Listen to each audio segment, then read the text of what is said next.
Well, President Trump's disapproval rating is at a new high, with some 60% of Americans now saying they disapprove of Mr. Trump's job performance, according to a new poll from ABC News and The Washington Post. Still, Trump blasting those numbers, claiming polls from ABC and The Washington Post were the least accurate during the 2016 election. And that's just the tip of the iceberg in a week of hot-button issues that left many in Washington scratching their head. Joining me for more now, Philip Raines, former Deputy Assistant Secretary of State, Jen Kerns, former spokeswoman for the California Republican Party and contributor for The Hill. So let's start with the poll numbers first off here, Philippe. And now they appear, at least when we take a look in terms of those who are supporting that which is happening with the Mueller investigation, the numbers are at 63% supporting it. Pretty consistent here at the moment. Yeah, I think you hit the nail on the head. The disapproval numbers of 60 against and 36 for shouldn't surprise anyone because the guy's doing a terrible job. So it's a little reassuring that most Americans see that. And there is a little movement in that. We all focus on the 36% as this, minority rule, and it's good every now and then to remind ourselves that that's not the case. But the Mueller and Sessions numbers are what's fascinating. And before anyone, especially on the right, not to accuse Jen, diminishes the poll, a Fox News poll of all places also found that Mueller's approval is spiking up. And this is fascinating because the president not only relentlessly attacks Mueller and Sessions, he was doing it very, very effectively. So something happened where the bottom fell out. And I think the third point is exactly that. I think the White House has missed something about the Cohn and Manafort situation where they try to jam it into the same, witch hunt frame, and it's not. It's something tangible, and it's not Russia. It's the swamp, and Cohn is his own guy. It's harder to lob that in, and I think you can see the effects it's having. Jen? Well, first, let's talk about polling accuracy. The ABC News Washington Post poll the night before the election, the eve of the election, actually had Hillary Clinton up anywhere from 7 to 10 points. If that were true, Philippe would be doing the daily press briefings instead She of won Sarah by Sanders. 3 million votes. That's not how we determine the president in this country. But look, even in September, but Jen, I don't think necessarily trying to discredit ABC News and the Washington Post and their ability to try to get the right numbers is necessarily the right way to approach this. What you're saying is because the numbers don't lie. Well, let's get straight to the point here, and that is 63% right now support the Mueller investigation.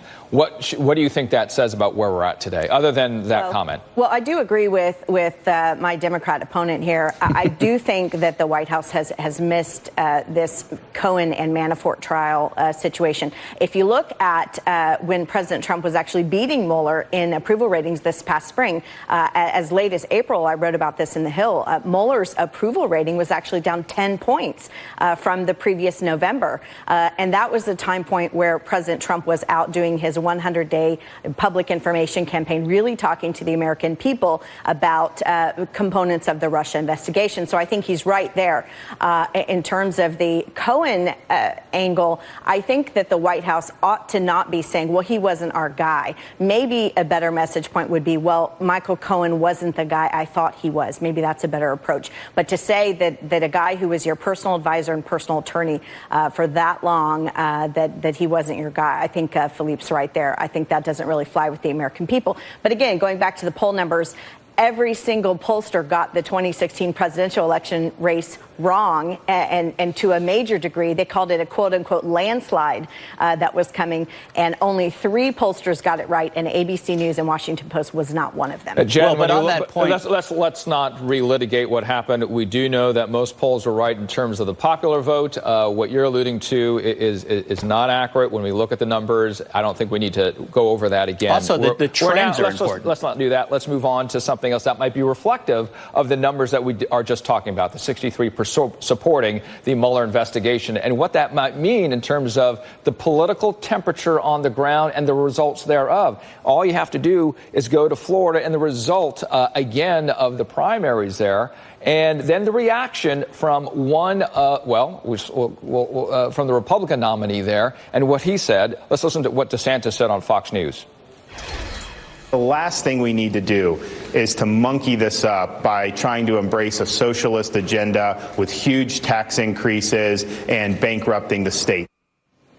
All right, that in reaction, again, to the Democratic nominee, who is African-American in this situation, using the word monkey it up, not necessarily the most common phrase, but certainly can be seen as very derogatory if you're African-American. And Philippe, this surprised many.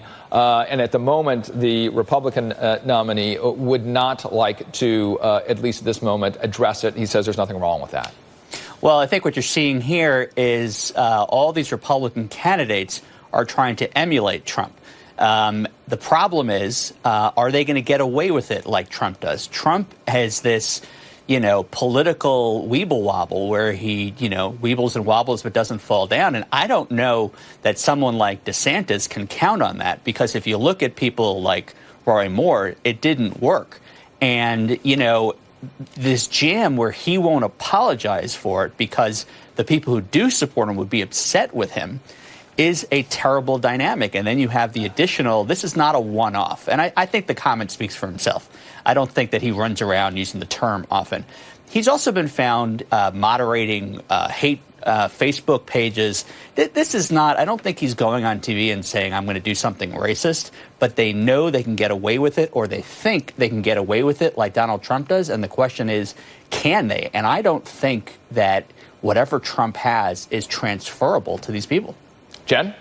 Well, will the candidate who needs message training please stand up? Philippe and I think, are still available. I can't believe that candidates in the year 2018 are still making comments like this. Now, I do believe, I know Ron DeSantis, I don't think this is what's in his heart, but the fact that you could even utter a statement like this when your opponent is an African-American is a real head-scratcher here.